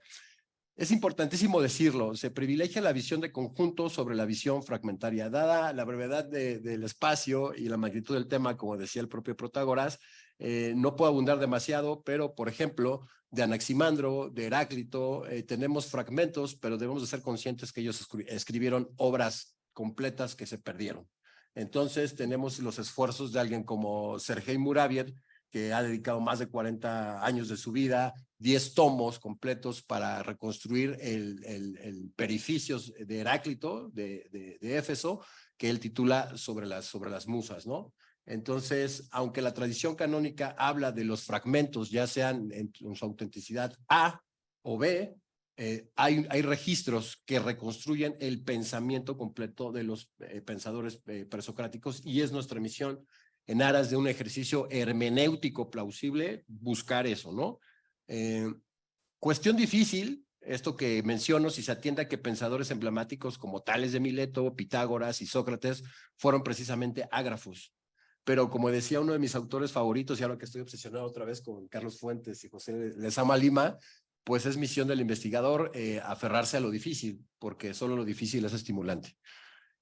Como tercer presupuesto, la identificación del proceso de invención. Esto es importantísimo para los juristas. A veces los actos ficcionales, míticos, se naturalizan y se piensa que las instituciones, las asignaturas o las figuras jurídicas, como muy bien lo detectó y expresó el doctor Jaime Cárdenas, pues son histórico-contingentes, ¿no? Cambian, mudan, son transitables. Y por eso me refiero que la identificación del proceso de invención de las instituciones jurídicas en el periodo arcaico en particular y de esplendor griego es vital. Su caracterización política expresada como una justicia anamnética impartida por un logos inicial, por una palabra realizadora, productora de verdad y expresiva de su modo de vida cotidiana. Es decir, esto que el doctor expresó con maestría. Es muy fácil que las personas hoy en día hagamos una cosa y digamos otra, ¿no? Y eso se llama incoherencia. Eso en Grecia era muy difícil. Si bien es cierto que era una democracia excluyente, porque excluía y naturalizaba la esclavitud, y no solo naturalizaba, sino que objetivizaba a las mujeres, aunque la palabra es las hacía cosas, pues, ¿no? Ahí hay una deuda pendiente, pero también tiene muchos atributos que son los que trato de retomar en esta ponencia. El entrecursamiento, y es algo que Fiarde es el ejercicio explícito de eso, el entrecursamiento del arte, la filosofía y el derecho en la configuración de una metodología de apertura dialógica y de pluralidad epistémica que permite captar el uso del lenguaje y las asignaturas jurídicas en las primeras expresiones filosóficas y artísticas del mundo antiguo.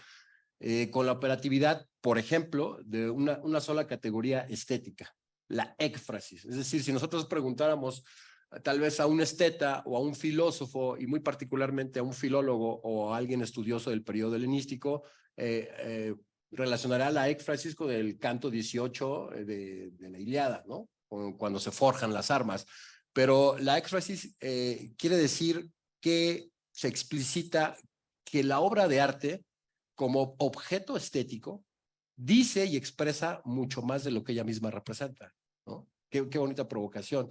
Y esto se explicita en la éfrasis de la Ilíada, pero también se explicita con el juez de los divorcios, por ejemplo, se explicita con el Hamlet de Shakespeare. Recuerden ustedes el acto en el cual se caracteriza a los artistas, y esto es fundamental, y esto es maravilloso, ¿no? Como la crónica de la época. Y finalmente, como el último presupuesto de todo esto que estamos diciendo, la recuperación crítica de la reflexión metafísica en dos derivas concretas. La genealogía de una tradición que se escindió en su ocaso y se ha presentado desde entonces con diferentes designaciones, entre las cuales resaltan naturalismo y positivismo, y hoy en día, esto es algo que lo vemos en nuestras clases de licenciatura y en los posgrados, teoría de la argumentación y rehabilitación de la retórica. Pero el horizonte jurídico de interpretación y de hermeneia jurídica es mucho más amplio, ¿no?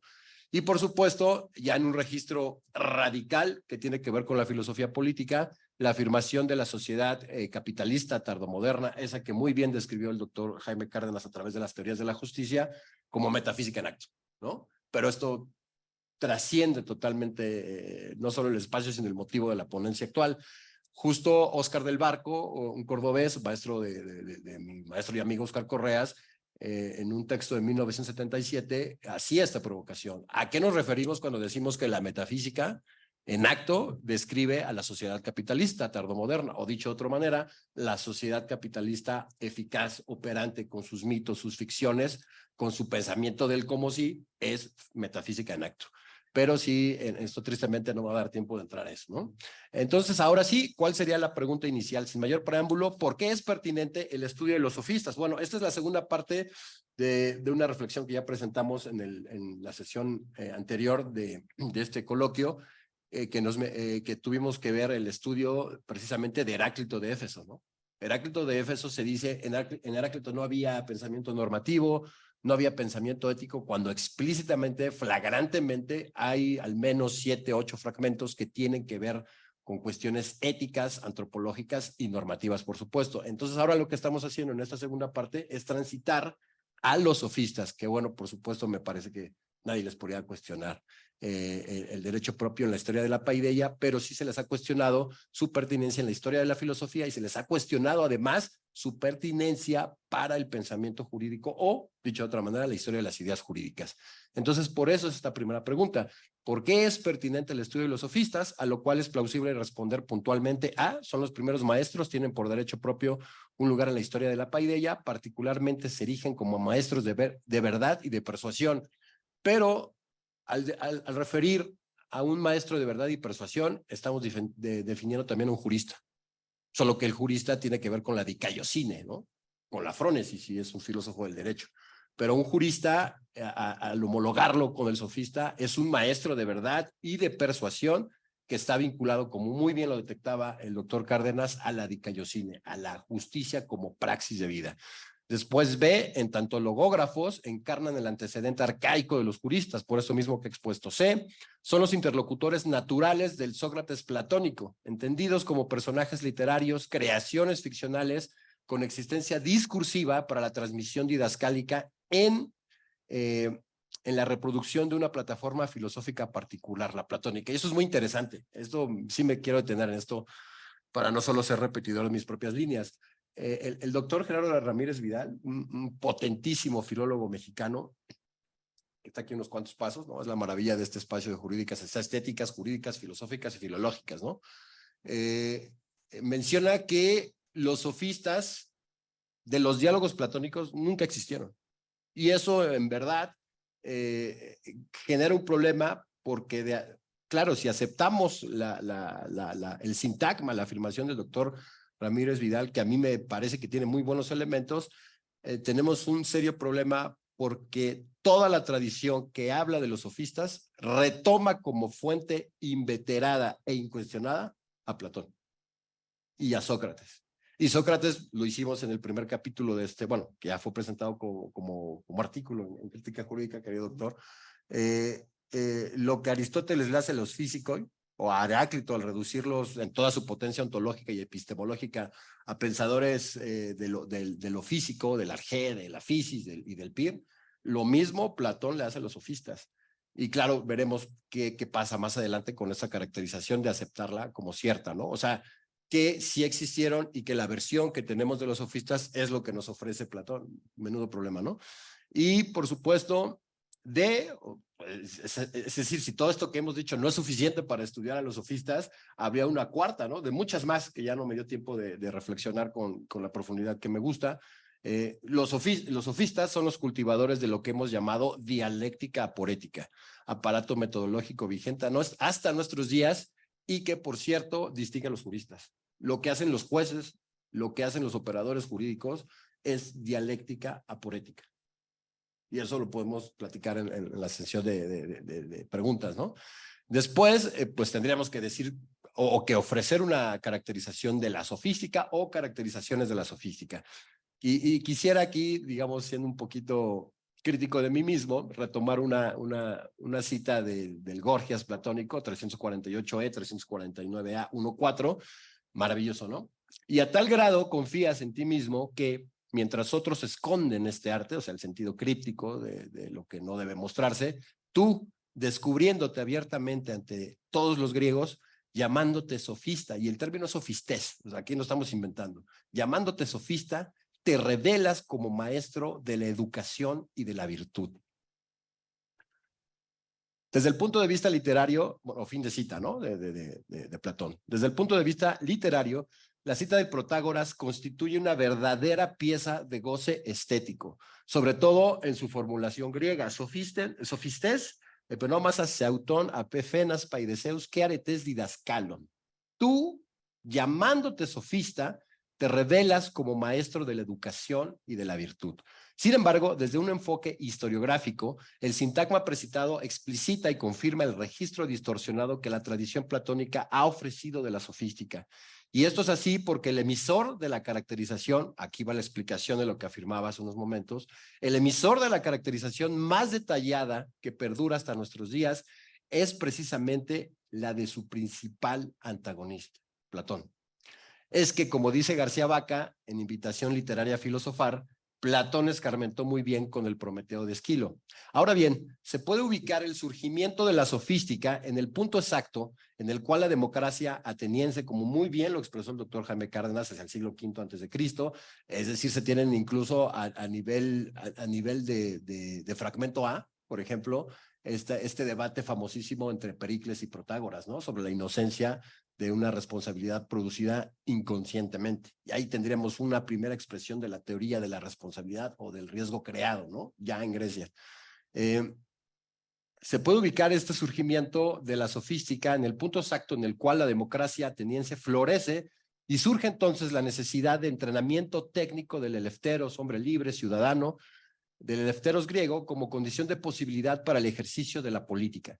Así, la recién nacida democracia ateniense, en su avidez de maestros profesionales, algo que tenemos hasta hoy en día, dio muy pronto con el modelo que el contexto histórico podía ofrecer para este fin. Es decir, la respuesta que se le da de esta exigencia de nuevos maestros es epocal.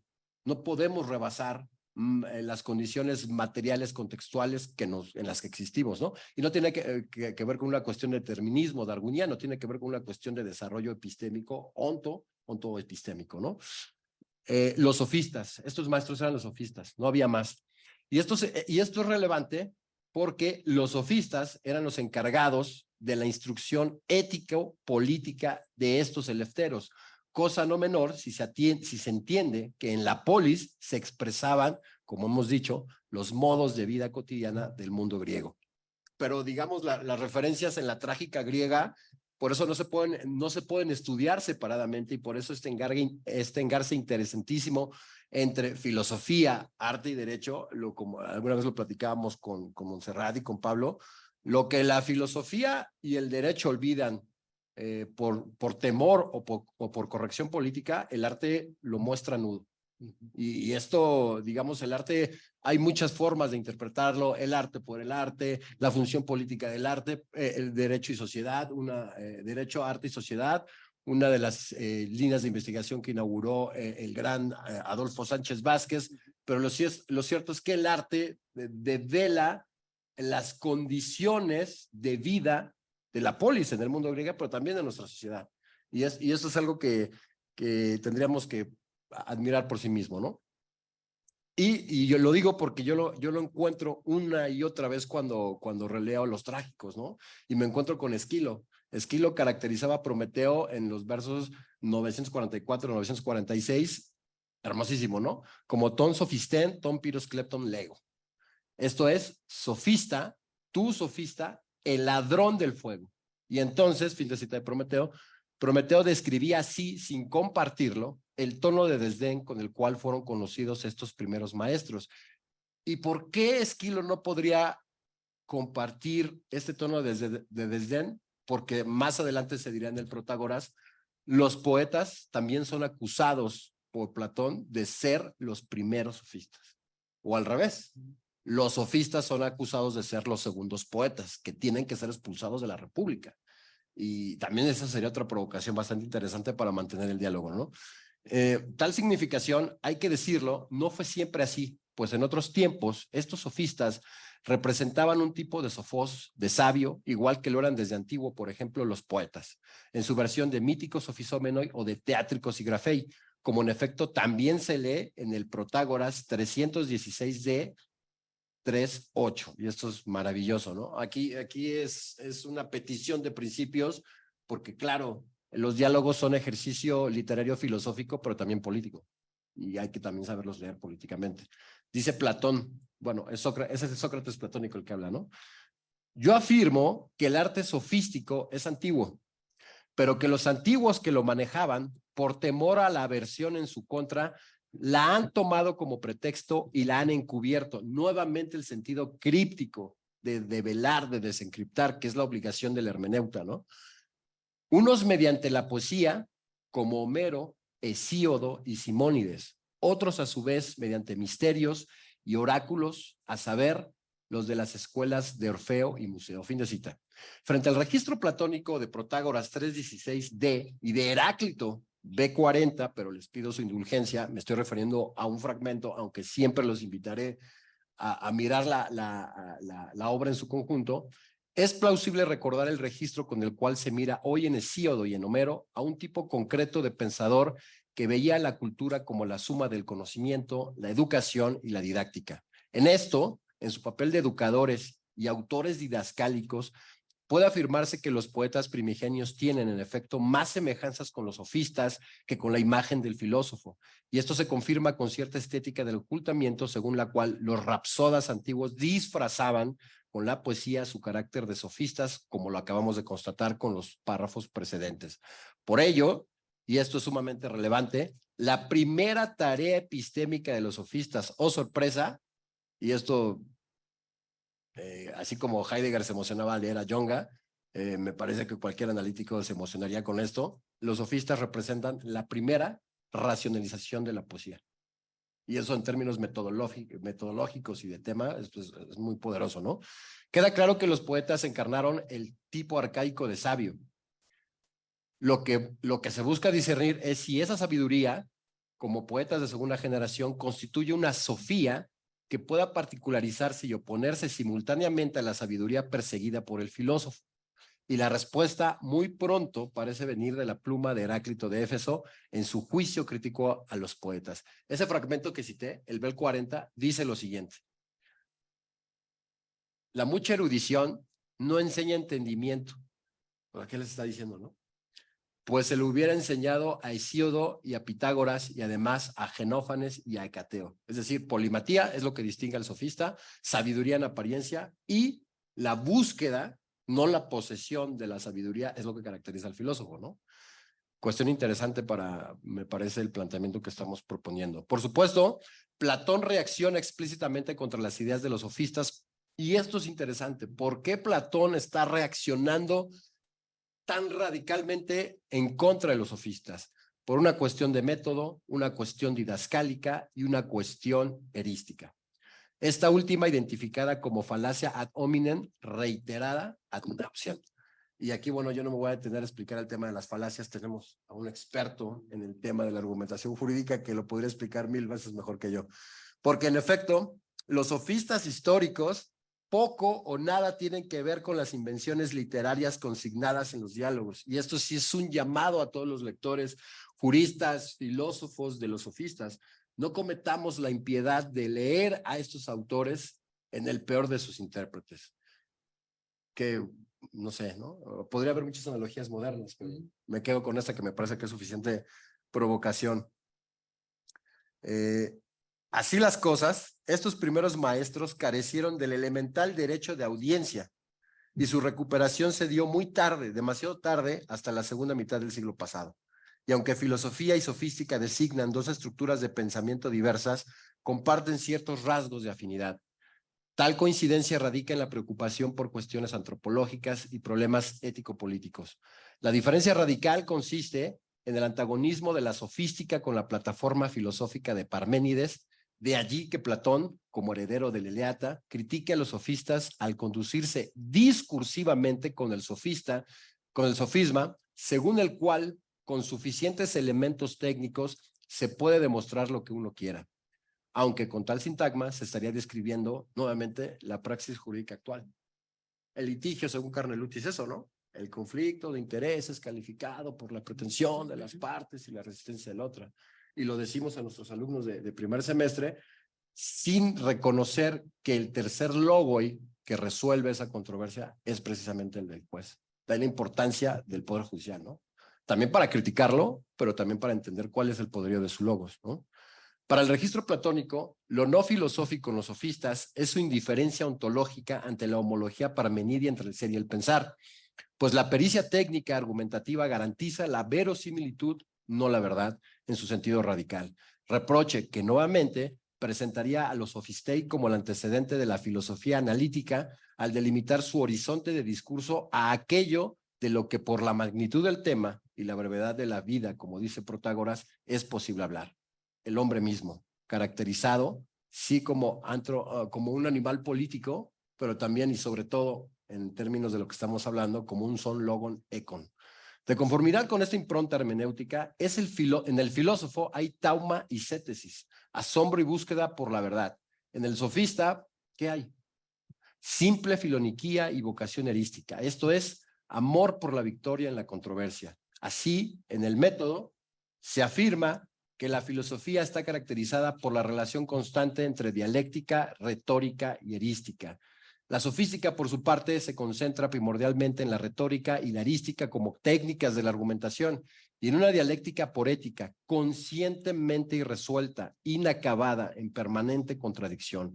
En este rasgo se encuentra una de las evidencias más antiguas de la teoría de los medios de impugnación, porque, y lo dijo muy bien también el doctor Jaime Cárdenas, porque el oiko despotés, convertido en tesmotetes, nomotetes o dicastés, emite un juicio que en todo momento puede recusarse, que en todo momento puede impugnarse. Queridos amigos juristas, es que entonces, ¿dónde estaría el fundamento de la teoría de los medios de impugnación? Si nosotros ahora mismo nos preguntamos cuándo un discurso judicial se considera verdad jurídica, primera instancia, segunda instancia, juicio de amparo, Corte Interamericana, ¿cuándo? ¿No? Eso es algo bastante interesante. El tema es riquísimo, pero me adelanto algunos puntos que me parece que se puede prescindir de ellos. Pero quiero subrayar esto. ¿Qué es lo distintivo del sofista? ¿Qué es lo distintivo del jurista? Y podríamos responder, el uso pragmático de la persuasión para producir un efecto de sentido en el discurso. Ese efecto de sentido se llama verdad, ¿no? Aunque también lo podríamos presentar como verosimilitud. La erística del sofista como arma discursiva permite a este tipo de sabios suprimir el concepto de verdad y falsedad sin la mayor consecuencia material para el discurso mismo como acto que se agota en el mismo momento de su escritura o su pronunciamiento en el foro público. La verdad, y esto es lo fundamental en el acto discursivo de los sofistas, la verdad producida por el poder político se traduce discursivamente como verosimilitud. Como reflexión final, quisiera decir que todo lo anterior implica que el antropos es un son logon econ, portador de logos, portador de inteligencia, y que la medida del conocer es precisamente el hombre mismo. Con los sofistas ejerce sin la mínima ilusión la responsabilidad ética y política del hombre, que es medida de todo lo real, para habitar el mundo de un modo desacralizado, sin mitos, sin ficciones, discursividad pura. Así, en los sofistas se miran los versos inmortales de Sófocles. Muchas cosas hay terribles en el mundo, pero ninguna más terrible que el hombre. Muchas gracias.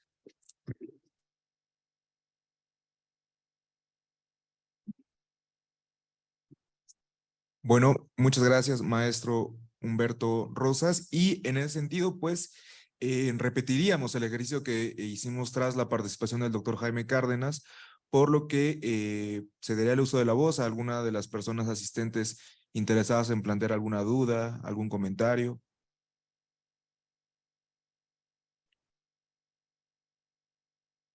Bueno, por acá Pablo.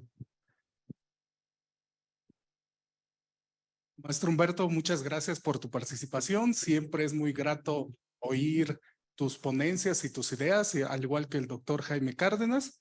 En este sentido, creo que haciendo una nota general al coloquio, creo que muy bien le pudimos poner como subtítulo una breve introducción a las teorías jurídicas críticas.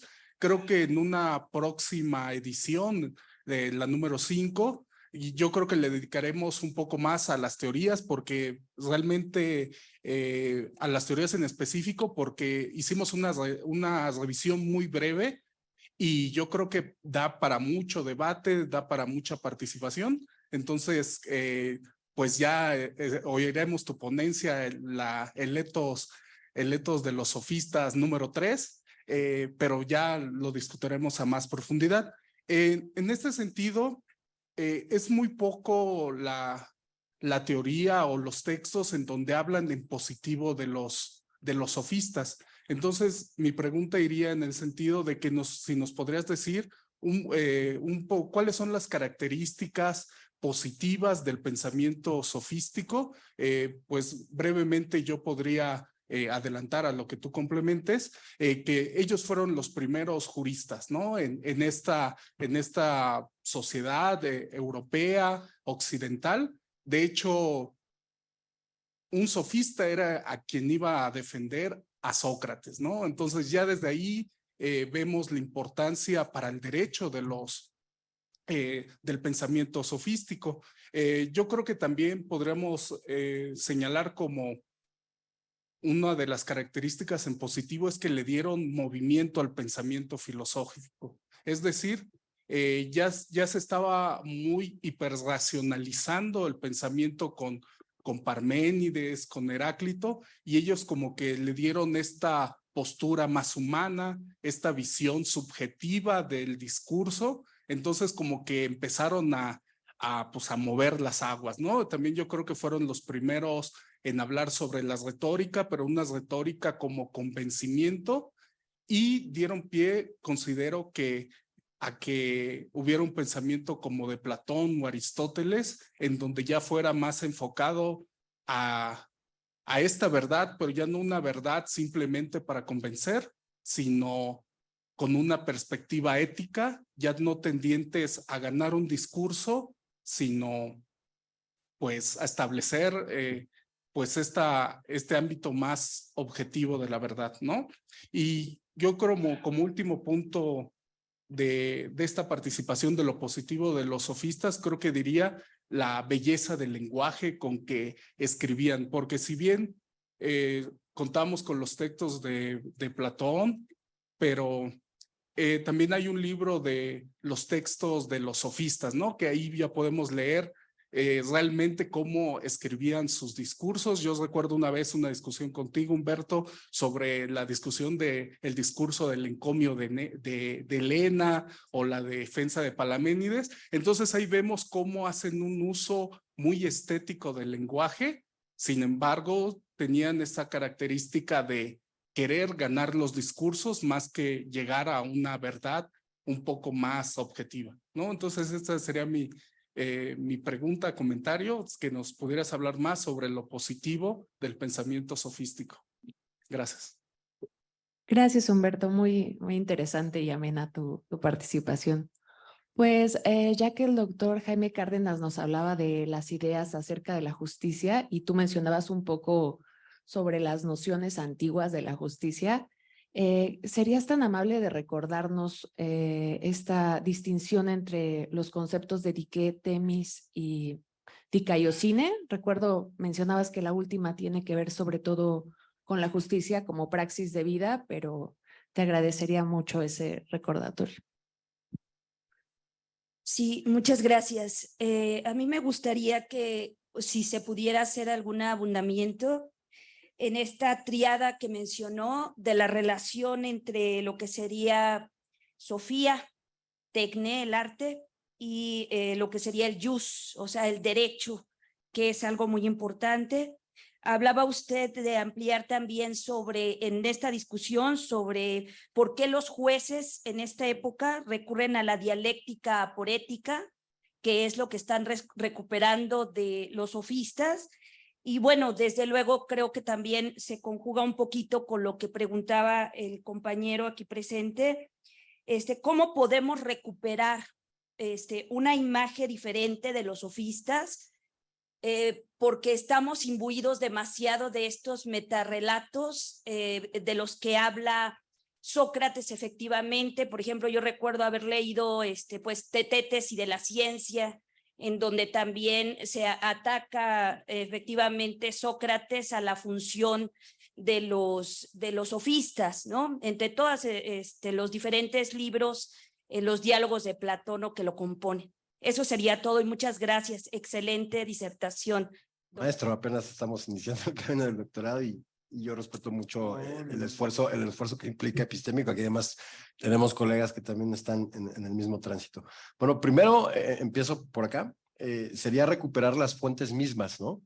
Eso implica un esfuerzo mayor porque a veces implica leer en inglés o leer en francés, pero siempre con un buen traductor y el diccionario o con amigos generosos que hablan esos idiomas, es bueno, ¿no? Además, consultar brillantes traducciones. Se me viene a la mente una filóloga de primerísima línea que tuvimos la fortuna de tener en filológicas, Ana Paula Vianello, que con sus estudios de Lisias son el goce estético en su máximo esplendor, ¿no? Recuperar las traducciones de personas que han dedicado 40, 50 años de su vida a estudiar los textos mismos, ¿no? Y en ese sentido es algo que hacemos los juristas. Nosotros los juristas difícilmente validamos referencias secundarias sin acudir a la doctrina, a la ley, a la jurisprudencia o a criterios específicos y especializados sobre ciertos tópicos. En este sentido, y también para responder un poco al maestro Pablo, se me viene también a la mente el nombre de Yernet, ¿no? De Jacqueline de Romilly, de un discípulo de Hegel, Edward Seller, que habla sobre los sofistas en la época de Pericles. Esos tres libros en particular se remiten a lo que tenemos de los sofistas, ¿no? Lo poquito que tenemos de Protágoras, que todos escribieron un Perificios, ¿no? Sobre la naturaleza, pero también tenemos muy buenas versiones bilingües, por ejemplo, del Encomio de Helena, de Gorgias. Para responder un poquito a lo que mencionaba, también lo que mencionabas, esta triada de Sofía, Tecné y Jus. Para la palabra jus en griego está el término nomos y antes está el término tesmos, ¿no? Y esto es particular y tiene que ver mucho con lo que preguntaba la maestra Livia, porque cuando nosotros hablamos de Temis, a Temis la encontramos explicitada tal cual en la Odisea y en los trabajos y los días y en la Teonía, ¿no? Porque tiene que ver con esa vinculación de Temis asociada a la palabra temistos, ¿no? O tesmos, justo, las normas, la diosa, ¿no? Pero en esta versión todavía como donación divina. Y ese tránsito se empieza a cambiar cuando, por ejemplo, Anaximandro en el B1 ya habla por defecto de la adiquía, ¿no? Algo que hemos estudiado hace 2 años con muchos queridos y queridas hermanas que están aquí presentes en el seminario inaugurado por el maestro Pablo. La adiquía ya implica un tránsito para comenzar la desmitificación, la desacralización de los conceptos jurídicos.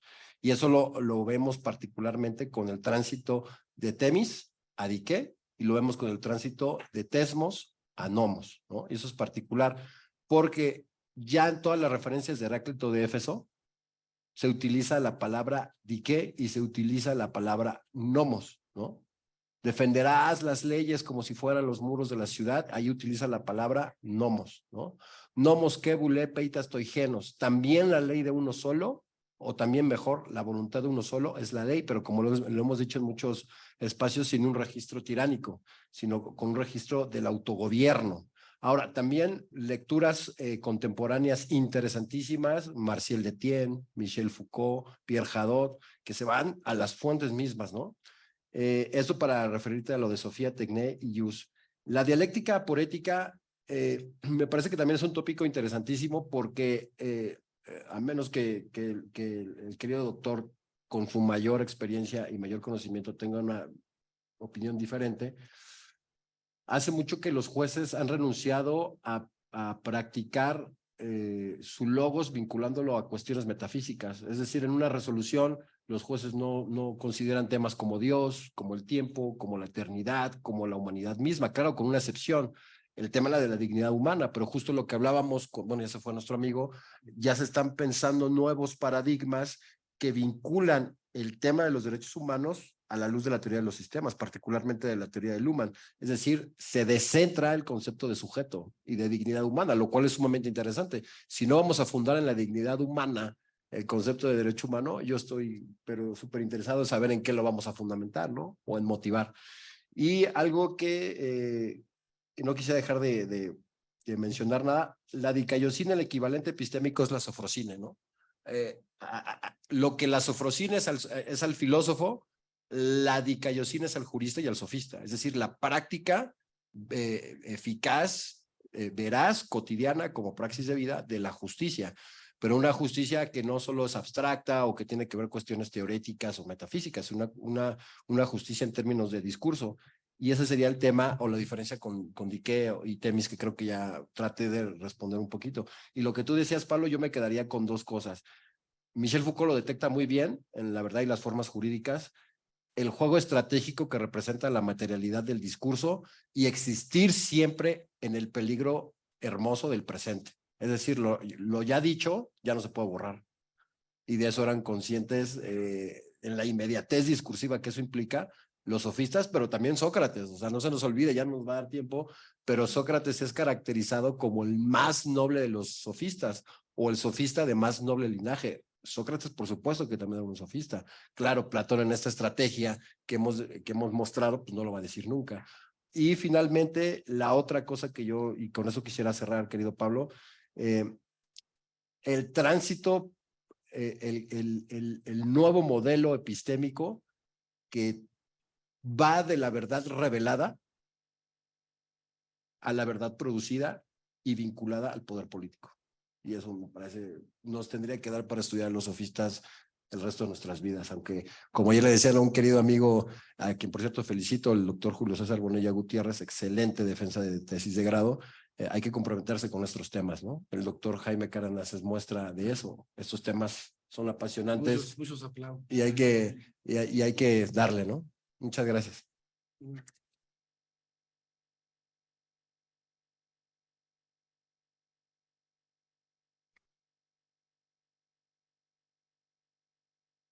Finalmente, tenemos una última pregunta que enviaron a través de Zoom, planteada por Héctor Díaz Domínguez, que plantea, el trágico encuentra la razón del ser que trae como consecuencia, es decir, imita acciones temibles y dignas de compasión. El sofista solo busca persuadir. ¿El jurista será como el trágico griego? Qué buena pregunta. En cierto sentido, lo prefiguró completamente el doctor Jaime Cárdenas, y que además Eduardo García Maínez, un gran jurista mexicano, lo decía muy bien cuando reproduce este diálogo entre Creonte y Antígona. El jurista, el sofista será el trágico. Claro, los sofistas estaban identificados con la imagen de los teátricos y grafeis y con la imagen de los míticos sofisómenoi. Otra forma de referirse a Homero y a Hesíodo, y otra forma de referirse a los cuatro grandes, ¿no? Los tres de la trágica, que son en estricto en sentido de aparición, Esquilo, Sófocles e Eurípides, y por supuesto Aristófanes.